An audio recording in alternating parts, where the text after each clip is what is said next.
Bilangan 6 ayat 1 sampai 27 demikian firman Tuhan. Tuhan berfirman kepada Musa, "Berbicaralah kepada orang Israel dan katakanlah kepada mereka, apabila seseorang, laki-laki atau perempuan, mengucapkan nazar khusus, yakni nazar orang nazir untuk menghususkan dirinya bagi Tuhan, maka haruslah ia menjauhkan dirinya dari anggur dan minuman yang memabukkan. Jangan meminum cuka anggur atau cuka minuman yang memabukkan. Dan jangan meminum sesuatu minuman yang dibuat dari buah anggur. Dan jangan memakan buah anggur, baik yang segar maupun yang kering. Selama waktu kenazirannya, janganlah ia makan sesuatu apapun yang berasal dari pohon anggur, dari bijinya sampai kepada pucuk rantingnya. Selama waktu nazarnya sebagai orang nazir, janganlah pisau cukur lalu di kepalanya, sampai genap waktunya ia menghususkan dirinya bagi Tuhan. Haruslah ia tetap kudus dan membiarkan rambutnya tumbuh panjang. Selama waktunya ia menghususkan dirinya bagi Tuhan, janganlah ia dekat kepada mayat orang. Bahkan apabila mati ayahnya ataupun ibunya, saudaranya laki-laki ataupun saudaranya perempuan, janganlah ia menajiskan dirinya kepada mereka, sebab tanda kenaziran bagi Allahnya ada di atas kepalanya.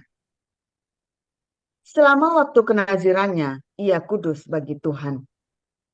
Tetapi apabila seseorang mati di dekatnya dengan sangat tiba-tiba, sehingga ia menajiskan rambut kenazirannya, maka haruslah ia mencukur rambutnya pada hari pentahirannya, yaitu pada hari yang ketujuh, haruslah ia mencukurnya.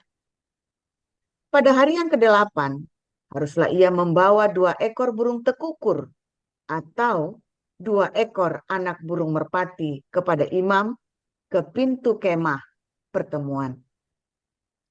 Maka haruslah imam mengolah yang seekor menjadi korban penghapus dosa dan yang lain menjadi korban bakaran dan mengadakan pendamaian bagi dia oleh karena dia telah berdosa dengan berada dekat mayat. Pada hari itu juga ia harus menguduskan kepalanya dan menghususkan waktu kenazirannya bagi Tuhan. Ia harus membawa seekor domba jantan berumur setahun menjadi korban penebus salah. Hari-hari yang sudah lewat dianggap batal, karena rambut kenazirannya telah menjadi najis. Dan inilah hukum tentang seorang nazir. Apabila waktu kenazirannya genap, ia harus dibawa ke pintu kemah pertemuan dan ia harus mempersembahkan sebagai persembahannya kepada Tuhan seekor domba jantan berumur setahun yang tidak bercela untuk korban bakaran dan seekor domba betina berumur setahun yang tidak bercela untuk korban penghapus dosa dan seekor domba jantan yang tidak bercela untuk korban keselamatan. Juga sebakul roti yang tidak beragi, yakni roti bundar dari tepung yang terbaik, yang diolah dengan minyak, dan roti tipis yang tidak beragi, diolesi dengan minyak, serta dengan korban sajian dan korban curahannya. Lalu haruslah imam membawa semuanya itu ke hadapan Tuhan dan mengolah korban penghapus dosa dan korban bakarannya. Domba jantan itu haruslah diolahnya sebagai korban keselamatan bagi Tuhan beserta sebakul roti yang tidak beragi itu. Juga haruslah imam mengolah korban sajian dan korban curahannya. Maka haruslah orang nazir itu mencukur rambut kenazirannya di depan pintu kemah pertemuan, lalu mengambil rambut kenazirannya itu dan melemparkannya ke dalam api yang di bawah korban keselamatan. imam haruslah mengambil paha depan domba jantan itu sesudah dimasak dan satu roti bundar yang tidak beragi dari dalam bakul dengan satu roti tipis yang tidak beragi, lalu melakukannya ke atas telapak tangan orang nazir itu setelah orang ini mencukur rambut kenazirannya. Kemudian haruslah imam mengunjukkan semuanya itu ke hadapan Tuhan sebagai persembahan unjukan. Semuanya itu menjadi bagian kudus bagi imam beserta dada persembahan unjukan dan beserta paha persembahan khusus. Sesudah itu barulah boleh orang nazir itu minum anggur. Itulah hukum tentang orang nazir yang menazarkan persembahannya kepada Tuhan berdasarkan kenazirannya. Belum dihitung apa yang ia mampu mempersembahkan di samping itu. Sesuai dengan bunyi nazar yang diikrarkannya, demikianlah harus dilakukannya berdasarkan hukum tentang kenazirannya. Tuhan berfirman kepada Musa, berbicaralah kepada Harun dan anak-anaknya. Beginilah harus kamu memberkati orang Israel. Katakanlah kepada mereka, Tuhan memberkati engkau dan melindungi engkau. Tuhan menyinari engkau dengan wajahnya dan memberi engkau kasih karunia. Tuhan menghadapkan wajahnya kepadamu dan memberi engkau damai sejahtera. Demikianlah harus mereka meletakkan namaku atas orang Israel. Maka aku akan memberkati mereka. Lukas ayat 10. Kemudian daripada itu Tuhan menunjuk 70 murid yang lain. Lalu mengutus mereka berdua-dua mendahuluinya ke setiap kota dan tempat yang hendak dikunjunginya. Katanya kepada mereka, tuaian memang banyak, tetapi pekerja sedikit. Karena itu, mintalah kepada Tuhan yang empunya tuaian, supaya ia mengirimkan pekerja-pekerja untuk tuaian itu. Pergilah, sesungguhnya aku mengutus kamu seperti anak domba ke tengah-tengah serigala. Janganlah membawa pundi-pundi atau bekal atau kasut, dan janganlah memberi salam kepada siapapun selama dalam perjalanan. Kalau kamu memasuki suatu rumah, katakanlah lebih dahulu, damai sejahtera bagi rumah ini. Dan jikalau di situ ada orang yang layak menerima damai sejahtera, maka salammu itu akan tinggal atasnya. Tetapi jika tidak, salammu itu kembali kepadamu. Tinggallah dalam rumah itu, makan dan minumlah apa yang diberikan orang kepadamu. Sebab seorang pekerja patut mendapat upahnya. Janganlah berpindah-pindah rumah. Dan jikalau kamu masuk ke dalam sebuah kota, dan kamu diterima di situ, makanlah apa yang dihidangkan kepadamu. Dan sembuhkanlah orang-orang sakit yang ada di situ. Dan katakanlah kepada mereka, kerajaan Allah sudah dekat padamu. Tetapi jikalau kamu masuk ke dalam sebuah kota, dan kamu tidak diterima di situ, pergilah ke jalan-jalan raya kota itu dan serukanlah. Juga debu kotamu yang melekat pada kaki kami kibaskan di depanmu. Tetapi ketahuilah ini, kerajaan Allah sudah dekat. Aku berkata kepadamu, pada hari itu Sodom akan lebih ringan tanggungannya daripada kota itu. Celakalah engkau, Korazim. Celakalah engkau, Betsaida, karena jika di Tirus dan di Sidon terjadi mujizat-mujizat yang telah terjadi di tengah-tengah kamu, sudah lama mereka bertobat dan berkabung. Akan tetapi pada waktu penghakiman, tanggungan Tirus dan Sidon akan lebih ringan daripada tanggunganmu. Dan engkau, Kapernaum, apakah engkau akan dinaikkan sampai ke langit? Tidak, engkau akan diturunkan sampai ke dunia orang mati. Barang siapa mendengarkan kamu, ia mendengarkan aku. Dan barang siapa menolak kamu, ia menolak aku.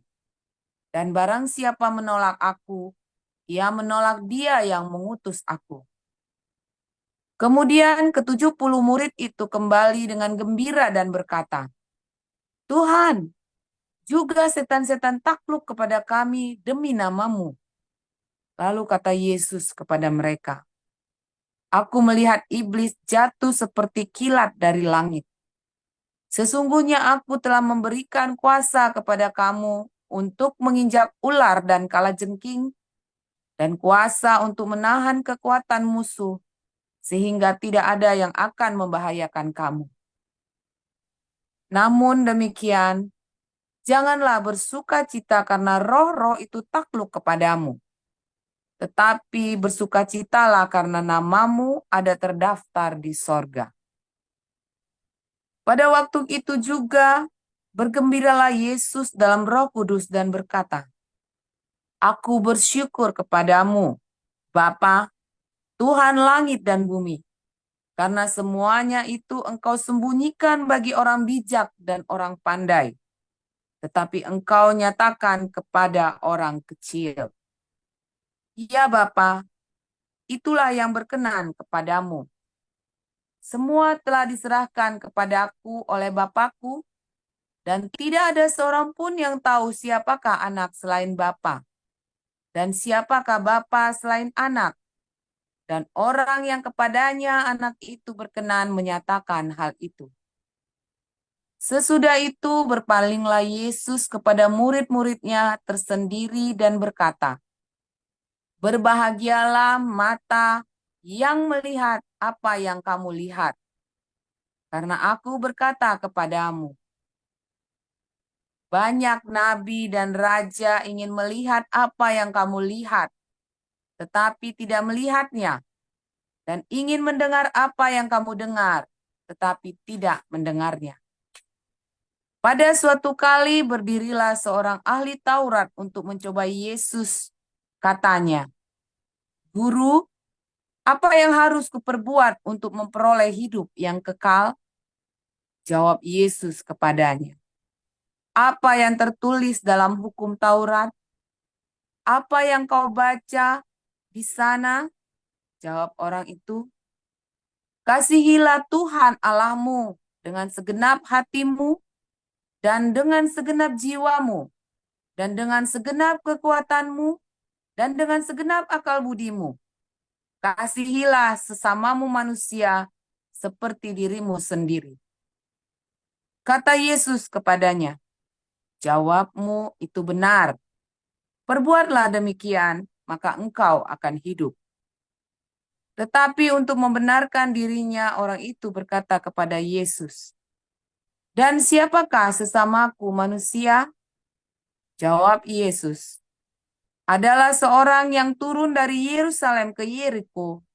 Ia jatuh ke tangan penyamun-penyamun yang bukan saja merampoknya habis-habisan, tetapi yang juga memukulnya, dan yang sesudah itu pergi meninggalkannya setengah mati. Kebetulan ada seorang imam turun melalui jalan itu. Ia melihat orang itu, tetapi ia melewatinya dari seberang jalan. Demikian juga seorang Lewi datang ke tempat itu. Ketika ia melihat orang itu, ia melewatinya dari seberang jalan. Lalu datang seorang Samaria yang sedang dalam perjalanan ke tempat itu. Dan ketika ia melihat orang itu, tergeraklah hatinya oleh belas kasihan. Ia pergi kepadanya lalu membalut luka-lukanya. sesudah ia menyiraminya dengan minyak dan anggur. Kemudian ia menaikkan orang itu ke atas keledai tunggangannya sendiri, lalu membawanya ke tempat penginapan dan merawatnya. Keesokan harinya ia menyerahkan 2 dinar kepada pemilik penginapan itu. Katanya, "Rawatlah dia, dan jika kau belanjakan lebih dari ini, aku akan menggantinya waktu aku kembali." Siapakah di antara ketiga orang ini menurut pendapatmu adalah sesama manusia dari orang yang jatuh ke tangan penyamun itu? Jawab orang itu, "Orang yang telah menunjukkan belas kasihan kepadanya." Kata Yesus kepadanya, "Pergilah dan perbuatlah demikian." Ketika Yesus dan murid-muridnya dalam perjalanan, tibalah ia di sebuah kampung. Seorang perempuan yang bernama Marta menerima dia di rumahnya. Perempuan itu mempunyai seorang saudara yang bernama Maria. Maria ini duduk dekat kaki Tuhan dan terus mendengarkan perkataannya. Sedang Marta sibuk sekali melayani. Ia mendekati Yesus dan berkata, "Tuhan, tidakkah Engkau peduli bahwa saudaraku membiarkan aku melayani seorang diri? Suruhlah dia membantu aku." Tetapi Tuhan menjawabnya, "Marta, Marta, engkau khawatir dan menyusahkan diri dengan banyak perkara. Tetapi hanya satu saja yang perlu. Maria telah memilih bagian yang terbaik, yang tidak akan diambil daripadanya." Firman Tuhan selalu baru setiap hari buat kita semua yang menanti-nantikan Tuhan dengan penuh cinta dan pengharapan serta hati yang tulus, saudara ya. Selalu ingat hati yang tulus ya. Kalau tanpa hati yang tulus nggak panjang, pendek ya, selesai. Tanpa hati yang tulus itu berhenti tengah jalan ya. Karena kalau hati yang murni itu tulus, hati yang murni tulus ya, maka Tuhan akan menjaga. Tuhan akan jaga cintamu dan pengharapanmu. Sebab kalau hati kamu nggak tulus, maka cinta kita pun siapa yang tahu cinta itu pura-pura atau enggak? Siapa yang tahu pengharapanmu itu bukanlah sebuah pengharapan, tetapi sebuah ilusi ya, sebuah iming-iming. Hanya hati yang tulus yang bisa membedakan baik ketika kita mencintai maupun kita mengharapkan. Hanya dengan hati yang tulus ya. Dengan hati yang tulus, maka kamu akan survive dalam segala pergumulan hidupmu ya. Banyak orang-orang yang kita kira ini rohaninya sudah hebat ini, tetapi dia nggak bisa survive ya. Saya banyak sekali dulu ya, zaman kita masih gereja tradisional ya, gereja tradisi. Waduh, itu aktif di gereja. Wah, saya bertemu malaikat Tuhan, Paul. Ya, gimana itu? Ya, katanya, wah, Andreas. Aku, mama, lai, gat, Tuhan, han. Wah, saya dulu terpanas itu ya. Kalau dengar kesaksian orang ketemu dimimpeni malaikat Tuhan, aku mengengungu tus mu. Di tengah jalan akhirnya cabul juga, saudara. Aduh, nih ya, kerja TMR gereja ya, pendeta ya, baru jadi pendeta. Waduh, saya dulu tuh silau-silau ya, sampai papi saya tuh tak ceritain, "Oh tapi koko yang itu hebat sekali loh, Bi. Wah, bisa begini, itu malaikat Tuhan." saya dibully sama papi saya ya. Nah, papi saya cukup skeptik yang begituan. Saya juga begitu ya, saudara. Saya dulu dengan bodohnya silau dengan orang yang kelihatannya Tuhan, kelihatannya soleh, kelihatannya baik, Tapi ternyata ya sebenarnya itu hanya polesan teatrikal aja, hanya teatrikal. Ya kan, panggung sandiwara di dalam gereja buat Anda yang haus dengan ilusi Tuhan. Ya kan? Itulah sebabnya kamu tidak menyadari antara berkat dengan kutuk bedanya apa. Kamu tidak mengerti berkat dengan kutuk setiap hari dalam hidup. Mengapa kamu tidak mengerti berkat dan kutuk? Ya karena satu, tadi kamu nggak punya cinta. Kenapa kamu nggak punya cinta? Karena ternyata cintamu itu hanyalah kepalsuan. Pengharapanmu hanyalah ilusi. Sehingga kita tidak bisa membedakan mana berkat, mana kutuk. Ketika kita menang lotre, kita bilang itu berkat. Ketika kita mengalami sakit penyakit, kita bilang itu kutuk. Ya kan? Kan itu umum, ya kan? Itu sangat umum dalam kehidupan kita sehari-hari itu. Ya kan? Kalau Anda lagi kehabisan uang, ngomongnya kutuk. Kalau kamu lagi banyak uang, ngomongnya berkat. Padahal dua-duanya hanyalah ilusi, dua-duanya hanya kepalsuan. Ketika kita lakukan pelayanan di gereja, aktivitas gereja, kita bilang itu melayani Tuhan. Tapi ketika kita bersinggungan, bergesekan, ya kita berkata itu harga diri. Bingung kan? Kita tidak bisa membedakan mana berkat, mana kutuk. Ya kan? Bahkan akhirnya Anda kemudian melayani Tuhan, ya kan? Anda melayani Tuhan, Anda kemudian aktivitas di gereja ya, atau melayani Tuhan. Nah, sebenarnya Anda sedang tidak melayani Tuhan, tetapi Anda sedang mengaktualisasikan dirimu. Sehingga ketika kamu mengucapkan berkat, berkat itu tidak jadi berkat. Ketika kamu mengucapkan kutuk, kutuk itu tidak jadi kutuk. Alias apa? Alias loyo. Ya, berkat dan kutuknya nggak beda. Berkat dan kutuk tidak beda. Padahal firman Tuhan berkata, ya, kalau kamu ucapkan berkat damai sejahtera buat suatu kota, dan kota itu menerimanya, amin, maka kota itu diberkati.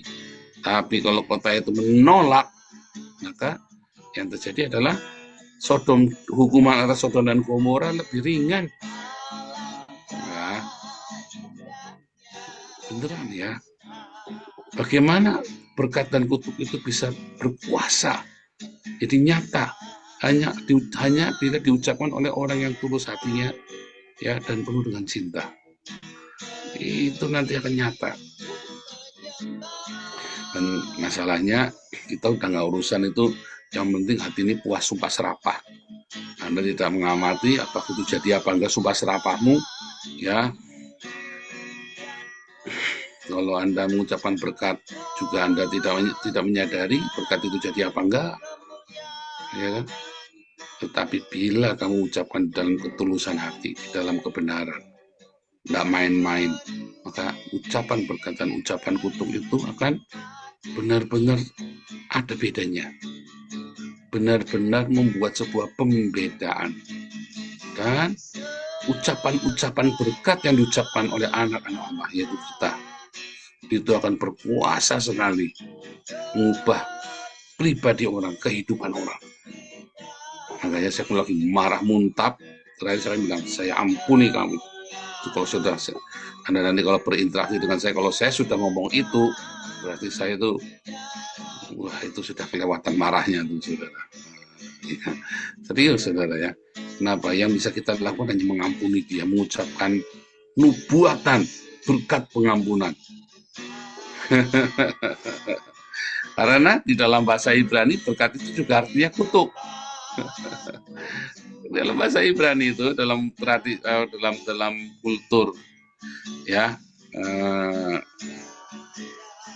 dalam kultur Yahudi itu, berkat itu juga berarti kutuk, ya. Kata-katailah Allahmu dan matilah, ya. Ayub itu ya, ketika istrinya ngomel-ngomel itu ya, kutukilah Allahmu dan matilah. Dalam bahasa ini ya, bisa jadi berkatilah Allahmu dan matilah. Bisa tuh, ya. Ngomong dengan sangat keras gara-gara kamu nih. Nah, ini ya begitu ya. Nah, itu sama tuh, saudara ya. Ketika hidup kita penuh dengan cinta, maka kita bisa memberkati orang dengan sungguh-sungguh loh. Perkataan-perkataan kita itu penuh dengan cinta. Tetapi kalau hidup kita nggak penuh dengan cinta, bahkan kata-kata yang indah pun kamu anggap apa? Menyerangmu, pahit. Saya berapa kali ya ketemu ya orang-orang ini ya, atau ngata-ngatain kalau saya ini cuma ngedabrus. Ngapur ini orang ya. Aduh, intinya dia tuh pengen lagi, ya. Dan saya bilang, kalau saya ini ngedabrus, kenapa kamu masih di sini? Ya kan kalau saya cuma ngedabrus, cuma bohongin kamu aja, kenapa kamu masih percaya? Kan bodoh kamu.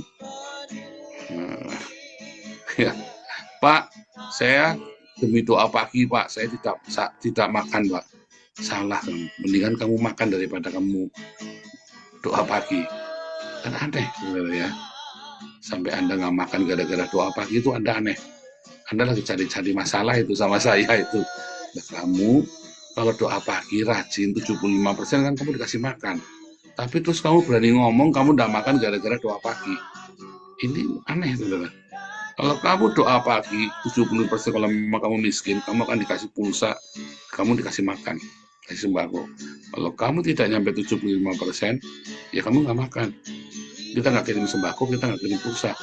Tetapi kalau sampai itu benar-benar kamu nggak makan gara-gara kamu maksa kudu ikut doa pagi, aneh ini, saudara. Padahal kalau kamu 75% kehadirannya, kita pasti kasih sembako, kita pasti kasih kuota pulsa.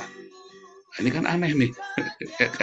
Makanya saya kan, kamu kenapa masih di sini kalau kamu bilang saya ngedabrus? Oh serius, saudara ya? Anda ketika menuduh saya ngedabrus itu, wah itu saya cukup heran itu, cukup shock itu. Kenapa kamu masih di sini? Yang komunitas ngedabrus ini, ketika kamu masih di sini nungguin di tengah komunitas ngedabrus ini, kamu ngapain? Oh saya cuma melihat banyolan, Pak. Waduh, tambah lagi. Kamu lihat banyolan itu sama mau stres sama si siapa itu Cak Lontong, kamu lihat banyolan. Di sini kamu melihat, mendengarkan firman Tuhan diucapkan, karaktermu ya dibentuk setiap hari, setiap kali ada gesekan. Ucapkan berkat ya. Bahkan dalam gesekan pun ucapan berkat. Karena ketika kita terus ucapkan berkat buat lawan kita, karaktermu akan teruji. Tapi kalau kamu mengucapkan kutuk, apalagi terus kamu gesekan dikit keluar, gesekan dikit putus. Aduh, saudara, kamu tuh rugi loh. Padahal gesekan itu adalah kesempatan kamu untuk memurnikan karaktermu supaya kamu bisa hidup di surga dengan layak. Kalau enggak, kamu tidak bisa ke surga. Gesekan-gesekan itu tidak ada tanda-tanda milik Kristus dalam hidupmu. Ya, bahwa Kristus yang telah membela kamu ketika kamu dalam masa pencobaan, dalam masa gesekan, masa disalahpahami, diam, biar Tuhan Yesus yang membela bagimu. Tapi ketika kamu akhirnya bertengkar sendiri, akhirnya kamu kontok-kontokan sendiri, ada yang salah, saudara. Makanya, saudara, setiap firman Tuhan ya, kalau Anda dengar, lakukan demi satu. Kalau kamu dengar yang baik-baik, kan bisa diulang YouTube-nya, terus kamu lakukan satu demi satu, lihat kamu kan dapat manfaatnya. Nggak main-main, saudara, nggak main-main ya. Saya buka semua kehidupan saya ke depan Anda tuh ya, supaya Anda belajar dari seorang pecundang sampai saya bisa mempengaruhi banyak bangsa-bangsa. Beneran ya, bukan uang saya, uang kalian yang kalian persembahkan buat Tuhan, yang dikelola oleh kami yayasan, supaya saya diberkati dan Anda diberkati, dan upahnya sama. Tetapi semua itu dimulai dari respon yang benar tentang berkat. Responmu dari awal salah, maka pontal-pontal kamu nanti untuk mengikuti berkat. Yang ada kutuk. Kenapa kamu responnya salah? Dalam tekanan kamu ngomel, kutukin. Dalam tekanan kamu malah mutu ngambek. Dalam tekanan kamu bukannya mengucap syukur sama Tuhan, Tuhan Yesus baik, apa yang harus aku lakukan. Coba belajar, saudara. Wah, ini masalah sepele tapi Anda nggak melakukan sih. Saya mah tak lakukan selalu ya, kalau saya lagi menghadapi satu masalah terus mentok.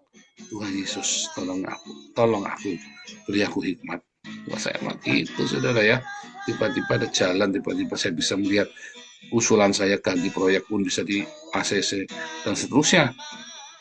Gitu ya, berkat dan kutuk itu hanya bila kamu akan ketahui, hanya bila hatimu tulus, penuh dengan cinta. Kalau hatimu tulus dengan cinta, kamu tidak akan melihat berkat, kamu akan melihat ya semuanya kutuk. Kamu akan melihat semuanya adalah kesialan. Padahal di tengah semua itu kamu terhindar dari berbagai macam masalah yang lebih luas lagi. Berkat dan kutuk, siapa yang mau berkat, siapa yang mau kutuk.